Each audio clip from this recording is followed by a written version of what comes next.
ฮะ 2 ห้อง2 ห้องแล้วว่ะห้องน้ำ บ่รวมเฮ็ดห้องเดียวเลยเชื่อลุงนี่อยู่บ้านลุงก็ยังเฮ็ดห้องเดียวเลยนาง เฮ็ดห้องเดียวบ่ได้อันนี้มันอยู่ต่างหากห้องอาบน้ำ 2 ห้องล้านก็จัดให้ไป ตัวห้องมันติดกันโพดเชื่อลุงนี่นะมันน้อยโพด2 ห้องก็เอา5 ล้านแล้วก็ขยายให้ไป ขยายเท่าไหร่พาบานประตูมันก็ต้องเพิ่มขึ้นอีกค่ะ เพิ่มอีก งบเพราะมันสิบ่พอตัวชื่อเองว่าสบานประตูกับวงกลม800,000 2อย่างครับ800,000แล้วแต่ลุงนะเฮ็ดห้องเดียวเชื่อลุงเนาะเฮือนลุงกับเฮ็ดแบบนี้ห้องอาบน่ะมันแค่ว่ามันอาบ ห้องน้ำบ่นี่ห้องอาบบ่นี่เห็นบ่เห็นอยู่ มันอันเดียวกันมันเข้าที่ละคนไปเสียเอา เฮาเห็นห้องน้ำ2คนผู้นี้อันนึงอันนี้อันนึงเห็นติดกันเลยเวลาเกี่ยที่ต้องกัน โอ้ยเจ้าเห็นเฮ็ดอันน้อยบ่เฮ็ดอันน้อยเฮ็ดห้องเดียวคือกันแล้วเฮาก็อันนี้เอาบ่ยากนั่นล่ะ แล้วแต่ เดี๋ยวได้เนาะโตเฮานั่นเฮาก็ก่อขึ้นอีกนิดนึงเนาะจะก้อนนึงเนาะตัวที่ว่าวางส่วมอ่ะนะเนาะแม่นเอาว่ะ แต่งให้ เดี๋ยวเราแต่งให้ 2 ห้องเนาะ บ่เป็น2ห้องเดียวนั่นแหละ ห้องเดียวแต่ห้องอาบน้ำ แม่ กัน นน้ำอยู่เนาะมองที่ว่าเฮาขึ้น วางรถโถส้วม บางโถ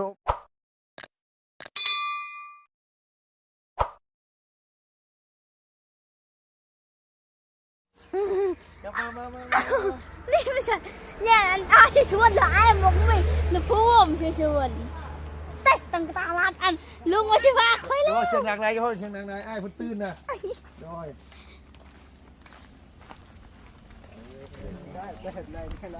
อันนี้นี่2.50 เมตรคูณ2.50 เมตรไป โดย โดยจับดีๆลูกหลานจับดี เอาอันนี้ก่อน ๆเอามองนี่เด้อเนาะโดยเอาสบายดีเด้อสบายดีเอาพี่น้องให้สบายดีเด้อเนาะ ที่จริงสบายดีกูไม่ช่วย เอามือกล้องแน่นอนค่ะเลยมือกล้องเนี่ย เอา อยากกินยังก็ต้องหามาฝาก เอาฝากแล้วเนาะ ได้ใจขนาดมือกล้อง ขออยากกินในแห้ง อันนี้นี่ปกติไอ้เคยเห็นที่ผ่านมานี่ราคาเท่าไหร่ 2 เมตรคูณ2 เมตร50คูณ2 เมตร50มันแล้วแต่งานตกแต่ง บ่นี่กับบริ ลา ษัท ปืนธรรมดาก็ประมาณ5 ล้านลงมา โดยกะละพื้นธรรมดาฮะแหละพื้นธรรมดาไอ้บ่ได้มันว่าก็ ปูกะโลก็ราคาก็ว่าอยู่ ปลูกโลแม่นครับปลูกโลราคาต่างหากถ้าปลูกโลนี่คือราคาต่างหากอยู่แล้ว โดย อันนี้คือกอแล้วก็มุ้งหลังคาเนาะแล้วก็สาบข้างแล้วก็เทพืชแบบนี้นะเจ้าสุดท้ายที่ผ่านมาไอ้เฮ็ดราคาซ้ำน้องจ้างที่ผ่านมาบ่นะมันคันว่ามันพอจ้าง เพราะมันกว้างห้องน้ำมันกว้างมันก็ราคาก็สูงกว่าที่ประเมินไว้นะ โดย แล้วบ่มันก็ทอลงบ่ได้ ได้ ก็ แปลง นี่ คื แหละ น อันว่าได้แปลงขึ้นบ่ทอบ่ได้สิใส่ ทอได้แปลงคืนน่ะทอยังลงได้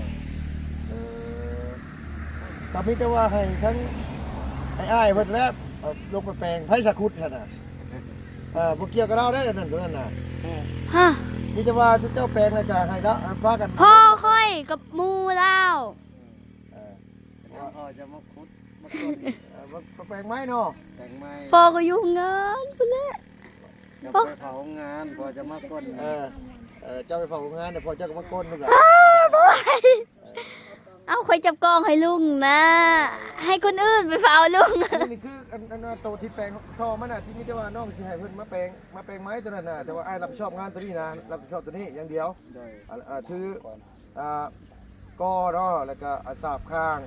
คือคุกน่าจะตีนไกล โดยแปลงแม่น คุกคนหัวหน้าอันฟังอันคุกหัว ไปพื้นนั่นแหละให้คิดราคาเท่าไหร่ และอ้ายระวังราคาออกมาเท่าได้ราคา คืองบเพราะมันบลายนะงบเพราะมันบลายนะปะนี่ที่ร้านยับปะนี่เนี่ยคืองบมันบลายแหละปะนี่แหละคือเขาว่ากับทั้งกันว่ากับครัวน้องเพิ่นว่า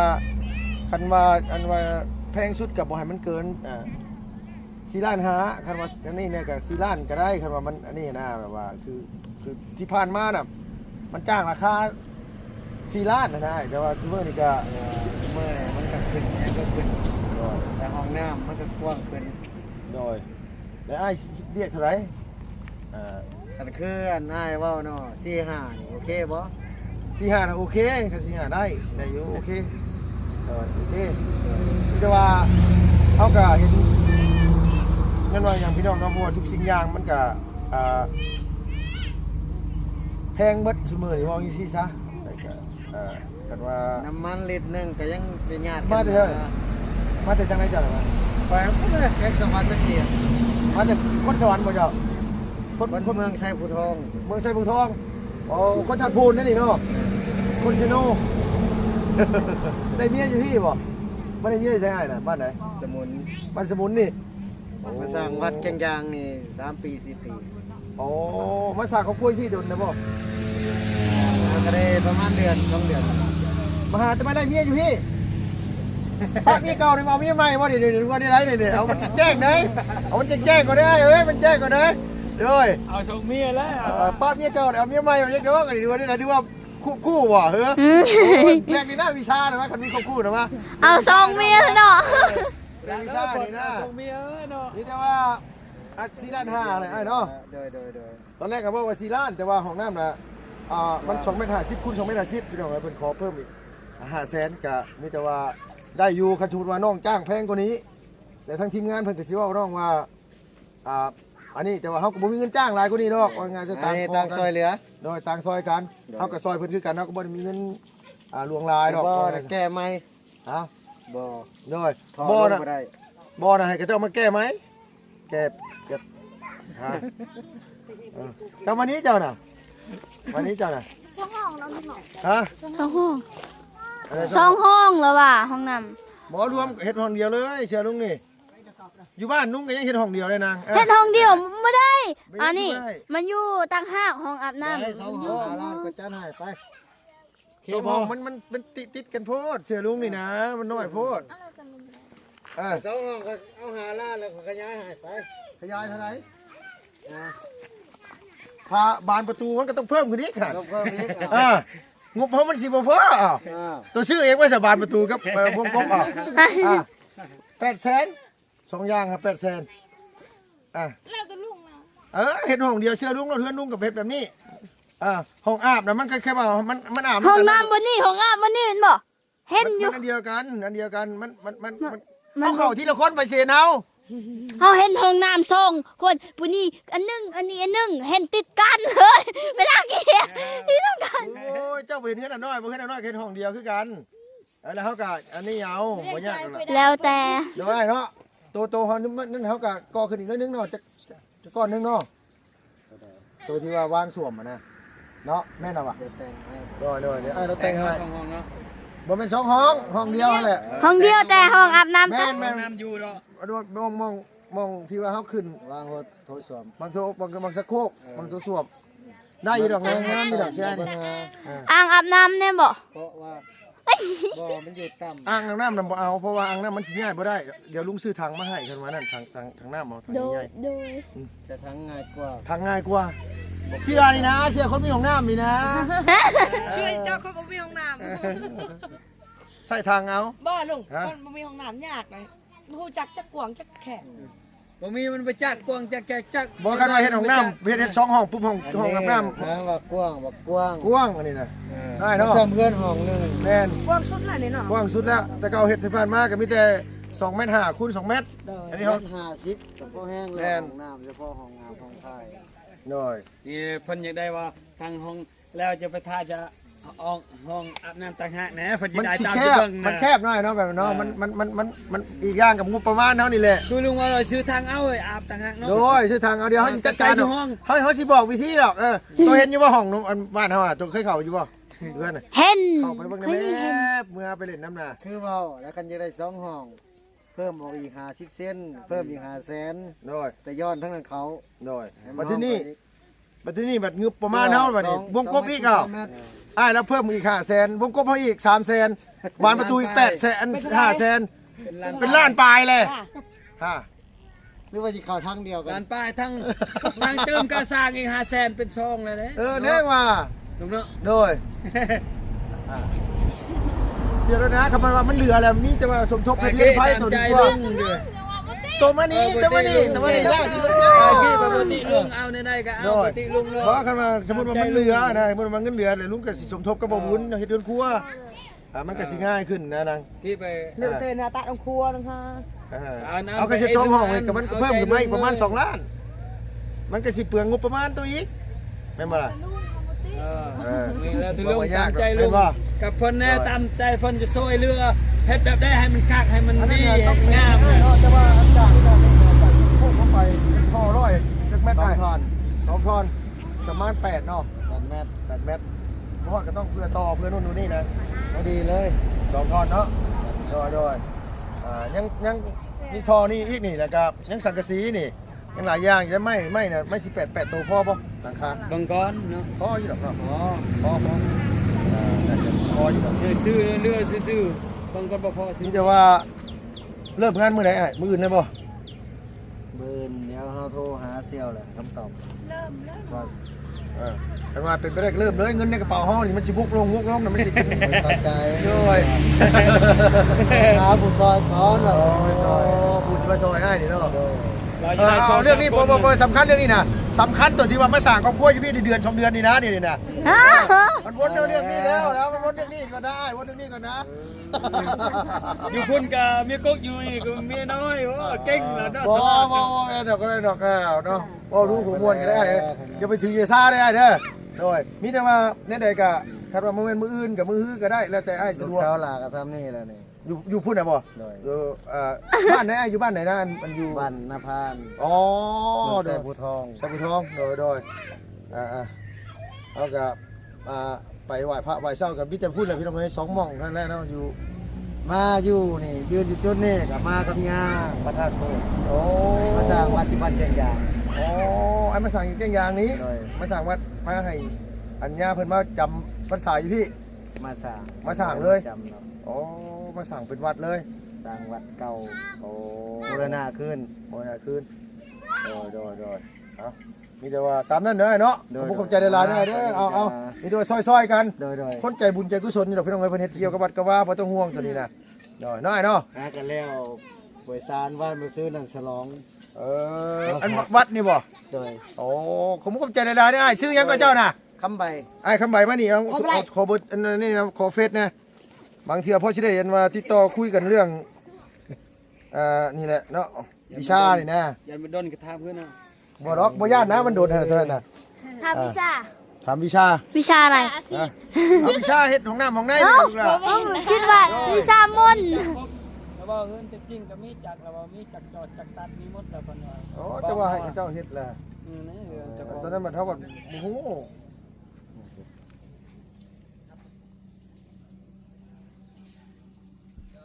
โอเคเดี๋ยวสิขอเป็นเพื่อนไม่ได้เด้อ โดย รับเนี่ยเด้อเห็นคนขี่ไล่แบบนี้ก็รับเนี่ยได้อย่าลืมนะเด้อ คำนะ โดยโอเคขอบใจหลายๆไอ้ ว่าแต่วันนี้ได้ชั่วโมงหนึ่งชั่วโมงป้ายอยู่ดี โดยว่าเขาก็มาแต่ไกลเนี่ยเขาก็พุ่นมาแต่บ้านดงผู้ ลุง แกงยางไปหาง่ายอยู่ โอ้โดยอ๋อเจ้าขอบใจหลายๆขอบใจหลายๆโดยเอาพี่น้องเนาะอันนี้ก็คือความคิดของตัวจะได้2 ห้องน้ำห้องนึงห้องท้ายห้องนึง มันจึงสะดวกหั่น บ่ นะ บ่เกี่ยวมันคันเฮ็ดแบบนั้นมาแล้วมันแคบลงไปแล้วเวลานั้นมันแคบลงล่ะ เอ้ย เวลาสมมุติเฮาอาบน้ำโดนๆมันหายใจยากสำหรับลุงนะมันอึดอัด นอน แท้ เตาอันบูด แบบนี้มันสิสบายกว่ากว้างกว่า จะไปเอาอีหลี โดยตามที่ลุงเลยลุงว่าแบบไหน อัน เขา นี้ ก็ ว่า เอา มันเหลือทั้งนี้เนี่ยแกลุงก็สิเปิดทบๆกระเทือนครัวเลยลูกอ่ะ โดย ให้มัน ลุง ง่ายขึ้นให้กินเนาะลุงเนาะ โดย เวลาเอาให้กินนี่ กินนี่ง่ายๆเลยเนาะ ลุงจะน้ำตาไหลเนาะลุง พอนั้นมันเป็นยังไงเราได้บ่นะบ่ มันน้อยพอ ใช่พี่น้องเอ้ยลงไปเบิ่งใหม่ก่อน8 เมตรก็เป็นป้า ดูลุงมันน้อยปะเขาเสียลงแบบไหนลุง เอาก็ใส่เสือกเลยลูกอ่ะเพิ่นก็ขุดไก่พวกเนาะก็มีเนาะ พอใหญ่เนาะ ท่อมันใหญ่กว่าเลยนะท่อถึงอะไรมันใหญ่กว่านะใหญ่กว่าคุมนี่นะมันเอาลงยากมีแต่ว่าไปเราจ้างไว้ซะนี่นะ แม่น เพิ่นจ้างไหมลูกล่ะ จางมู คนบันดุง เพราะฉะนั้นก็ว่านั่นก็มีแต่ว่าให้เพิ่นมาแปลงให้ไหมผมเป็นซั่นก็ไผก็ได้นะแปลงท่อแปลงให้มันกว้างขึ้นน่ะก็มีแปลงบ่ก็มีย่านแน่นอนเนาะ เนี่ยจำเป็นแล้ว ให้พ่อน้องเลี้ยงแป้ง ฮะโอ้คอยบ่ให้แป้งเนี่ยป้ามันลึกอยู่เนาะ เป็นขุดประมาณ2เมตรน่ะเนาะ2เมตร2เมตรลูกอ่ะ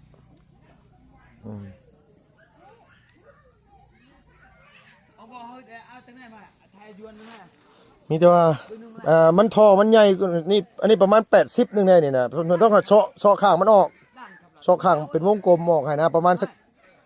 ฟังละคืบซะข้างละคืบนึงให้มันบ่ง่ายครับปอนท่อลงไปมันจะง่ายเสียลูก ลุง น้อย การหาหน่อไม้อะไร อะไรมาหยัง หาหน่อไม้ให้ลุงแกงมื้ออื่น กูมีเอ้ยสร้างขึ้นไปตัวใน2.5 เมตรตัวใน2เมตรเอาไปนึงมานำท่อไปเต็ม ยังอีกอันหนึงท่อแล้ว ไป ประมาณ กลาวีล่ะ อันไหนบ่คันว่านั้นเฮาสิใช้4ท่อก็มีแต่ว่าเฮาเซาะดินลงไปแล้วเฮาบ่ต้องตักขึ้น แม่ บ่ต้องตักขึ้น ฉะนั้นจะบ่ขึ้นหัวหน้าก็ว่ายังท่อนึงพอดีเลยอันนี้มันกายแล้วตัวนี้2เมตร โดยมีแต่ว่าให้เขามาแต่งน่ะบ่ต้องให้เขาส่วนดินขึ้นเฮาเซาะดินลงไปเลยนะ ไอ้แต่เขาขุดอันนี้ แม่นเซาะลงไปแล้วให้ดินน่ะมันกองลงลุ่มพุ่น แล้วเขาก็เหยียบ ให้ดูมันตื้นขึ้นมา เพราะว่ามันท่อซึมน่ะมันใช้แค่4ท่อ5ท่อน่ะมันหลายโพด5ท่อมันหลายแล้วมันเปลืองงบเฮานี่แหละเพราะว่า สี่ท่อแล้วเนาะ แม่นท่อหนึงก็300,000โพแม่นบ่ล่ะเพราะว่า กินนี่แล้วเฮาเลยเปิดเด็กกับเพิ่นน่ะ มีแต่ว่าให้เขาเซาะลงข้างมันมาได้เซาะข้างมันแล้วบ่ต้องเอาดินขึ้น บอกมี ให้เซาะลงหลุมอย่างเดียว อยู่สลบเลยตายเลยคันกลางคืนเขาบ่เห็นเนาะเขาบ่ฮู้ว่าไปกี่เอ้าตายเลยเด้ เลยมีแต่ว่าคือลุงว่าหั่นแหละแต่ว่าให้เขาเจ้ามาแต่งน่ะหรือไผแต่งก็ได้ดอกเฮาขุดลงไปซื่อเฮาสับเป็นวงกลมนั่นดอกเอาเริ่มจากพุ่นก็ได้วนไปนะแล้วให้ดินมันตกลงหลุมพุ่นเลย แต่ก็ดินมันเฮาบ่ต้องเอาขึ้นมาแต่คุมมันก็สิตื้นขึ้นคุมมันก็สิตื้นขึ้นแห นี่ ละ เอาดินตอนที่ บ่นั่นแหละดินตัวสิเซาะใหม่เนี่ยเนาะเดียงเนาะอันนี้ยังเข้าใจนี่เห็นบ่คนเป็นหนังสือเข้าใจได้ เข้าใจบ่เป็นเข้าใจ ข่อยยังบ่ได้เว้าเจ้าหยังเลยนางข่อยยังบ่ได้เว้าเจ้าหยังเลย ตัวเองเนาะ คิดไปเองอันนี้ นั่นลุงว่าคนเป็นหนังสือเข้าใจยังเป็น เอ้าเว้าซำนี้ชื่อก็เป็นเดือดเป็นร้อนนี่โมนี่ ยังไปเป็น บ่ตัวน้อยใจเรื่องหยังนี่นี่ ทำไปได้น้อยใจ เดี๋ยวตัวเว้าเฮ็ดเซาเมื่อกี้นี่ ทำว่าไปซื้อ โอ้ยน้อยเนาะ นี่แหละเสียใจ เจ้าเสียใจบ่เนาะมีแต่ว่าไผสิบ่อยากได้แต่ลุงนี่เลยรถใหญ่เนาะ ก็ซื้อให้ลุงได้บ่ ไปซื้อให้บ่ ไปถึกเลขก่อนเด้อ เลขบ่ชื่อจังเลขบ่ชื่อบ่จักถึกเลข อ้าวเดี๋ยวก็กระทึก มืออื่นไปออกเลย แม่เฒ่าเคยฟันตลอดเลขเสื้อมื้อนั้นแล้วฟันเห็นผู้เฒ่า เนาะ เลขเสื้อเรา เพิ่งตอดลุงเนี่ย โอ้น่า เบิ่ง จะออก ดู เลยเพิ่งเนาะมึงใส่เด้อ ระแวงเรียกแกะกาดระแวงเอาอะไรกินอีก มีหยังน่ะ ย้ายเปลือกไอ้เว้ย เรื่องหยังน่ะ กลัวเครื่องในไก่ลุงกิน ลุงกินเด้อ กินก็กินแต่ว่าลุงน่ะเฮ็ดแนวกินมาอยู่เฮือนอยู่เลยลูกอ่ะกินก็ได้กินก็ได้กินก็ได้กินก็ได้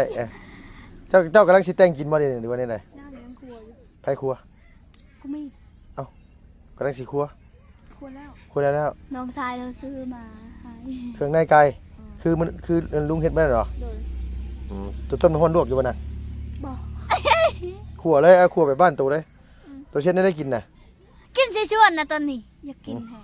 บอกมีจ้ากินลุงก็แย่ลุงแหละคอยอยากกินตีนไก่ ลุงก็เห็นลุงตักมาแต่ตีนเดียวไม่บอก ไผเว้าบ่แม่น2-3พุ่นมั้งบ่ อยากกินแต่บ่เคยกินแต่สิชวน เล่าไอ้ดี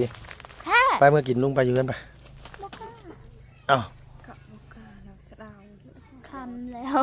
เอาคำแรกก็สิเป็นหยัง บ่กล้าคำแล้วบ่มีรถบ่มีน้ำมัน เอาไปขึ้นไปนั่งไปเฮาสิมานั่งเฝ้ายังอยู่ดุมมื้อนี้นะไม่จะนั่งบ่ เนาะมื้อตกลงนี่ก็พอแห้งได้สิพากันหาเสือกมางุมกันขึ้นมื้อนี้ พยันบ่อิ่มขอยกินนั่นลุงคนมักสิชวนคนมักสิสุดเลย เอ้าว่าเจ้าบ่เคยกินเจ้าคือว่ามาก อ้าวคนมักข สิมักแห่งคอยเบิ่งเนาะ ฮะ เขากินผู้เดียวคอยกิน ใครอยู่พี่น้องคนเราสร้างอ้ายเพิ่นก็เป็นคนเราลุมเฮาเพิ่นเราเว้าง่ายอยู่ดอกอ้ายยังก็เมื่อกี้นี่นะ ไอ้คำไอ้ใครไอ้คำใหม่บอกคำมันเอาเบิ่งคลิปอันนั้นเนาะไอ้คำพัดไอ้คำไผ่บ่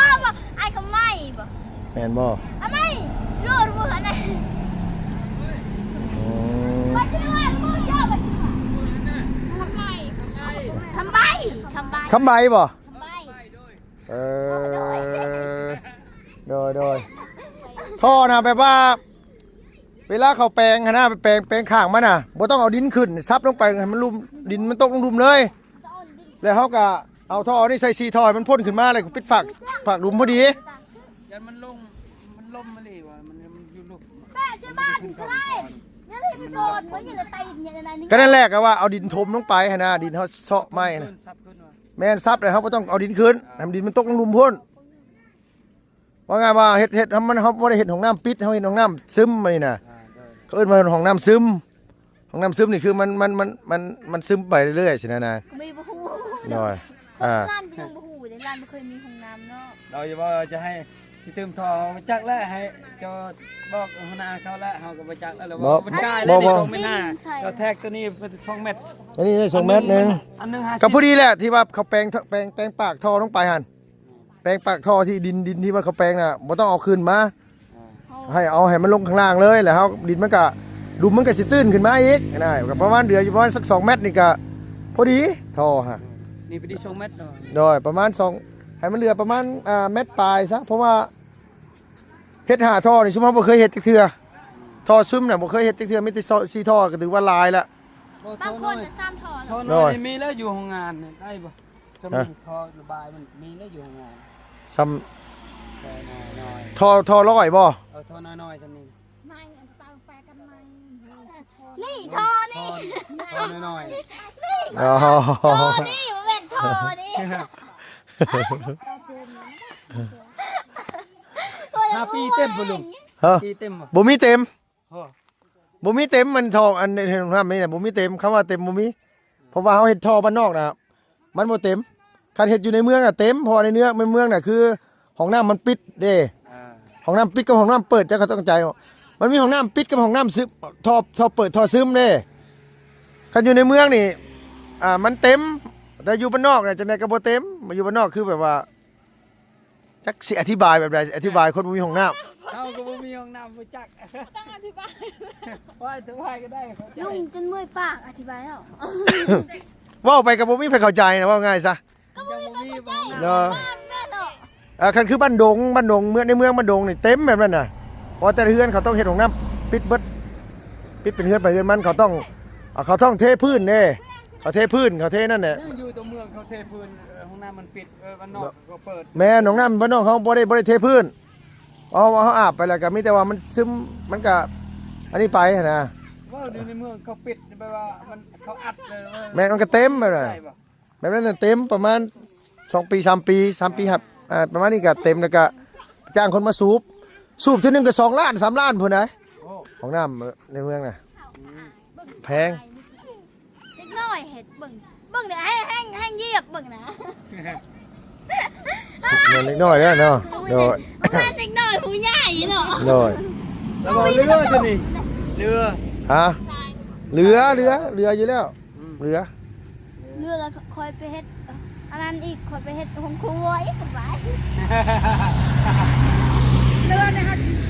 เอากระเป๋าไปก่อนค่ะใส่กระเป๋าสักแบกมือนะ โอ้บ่ให้เนาะให้ มันโมเมนต์ของเฮาแหละของมีเจ้าจะได้เจ้าก็ขอน้องเจ้า กูมีบ่ให้กูมีอยากเฮ็ดเฮือนครัวเฮ็ดเฮือนกอเลยเฮือนครัวมันนั่นเป็นเฮือนครัวเฮือนอยู่เนาะ อืม เฮือนครัวเฮือนดินนั่นก็ไป บอกแล้วกี่นี่ว่า4 ล้านแล้วบอกว่าทำกฎเกณฑ์ว่าทางหัวหน้าจะมาก่อนนะอันนี้มันชัดเจนนะเพราะว่า4 ล้านได้กี่นี่กับโปมี บ่ บอกแล้ว มันเก่าเฮาสิเพิ่มไปแล้วน่ะนึงมากกะห้องน้ำน่ะปกติซุมเฮาเฮ็ดน่ะห้องน้ำอ่ะมัน2 เมตรคูณ2 เมตร 50อันนี้เฮาเอาครึ่งเลย 4-5นี่เนาะ แม่นอันนี้น่ะมัน2 เมตร 50คูณ2 เมตร 50เลยนะให้มันกว้างขึ้นให้มันยาวขึ้นนะ นี่ได้4 ล้าน5เนาะ ใน4ล้าน5ก็ที่ผ่านมาก็ชุมเฮาก็จ้างราคานี้อยู่แล้ว4ล้าน5ก็ว่าง่ายว่าเพื่อไว้คันว่าอันลดลงได้ก็ดีแต่ว่าว่าง่ายก็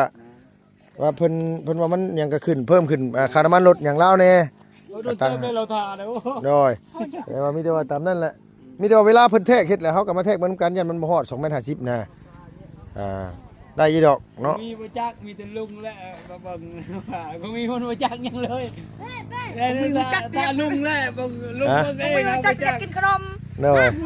เดี๋ยวลุงมาก็กินแล้วกินแล้ว โดยใช้ล่างได้หรือว่าอันเครื่องในไก่เอาไปเฮ็ดเลยสิไปเอาโอเคเอาสบายดีเด้อเด้อเด้อโดยเอาสบายดีเอาข้างอยู่เตาแล้วเดี๋ยวนี้เฮ็ดเลยไปซะปะแม่นยังไงน่ะ พักใส่นั่น ใส่ขัวไก่นะ จะเอาตัวไปเนี่ยน่าระยาว โดย เนี่ยน่าระยาวนี่แบบ เอาเป็นอย่างน้อยสำหรับคลิปนี้ก็ขออนุญาตจบคลิปก่อนนะเพื่อนขอขอบคุณใจหลายๆพี่น้องที่ยังหักยังแพงที่เข้ามาติดตามรับชมนะพี่น้องตกลงราคากันได้เป็นที่เรียบร้อยเนาะพี่น้อง4.5 ล้านเพราะฉะนั้นราคาทางทีมงานเฮาจ้างเฮ็ดบ้านอาเจียงเฮ็ดบ้านน้องสอนกับราคานี่เนาะพี่น้องเอาเราก็เป็นคนบ้านไก่เฮือนเคียงกับลุงนี่แหละอันทั้งอ้ายเราก็ได้ไอ้สร้างเราเนาะมีแต่ว่าขอบใจหลายๆพี่น้องเนาะอยู่ดีมีแฮงจะเจ็บจะจนน้ำมันไปด้วยสุขภาพพลามัยแข็งแรงเนาะพี่น้องสำหรับคลิปนี้ไปแล้วพี่น้องบ๊ายบายสวัสดีเด้อ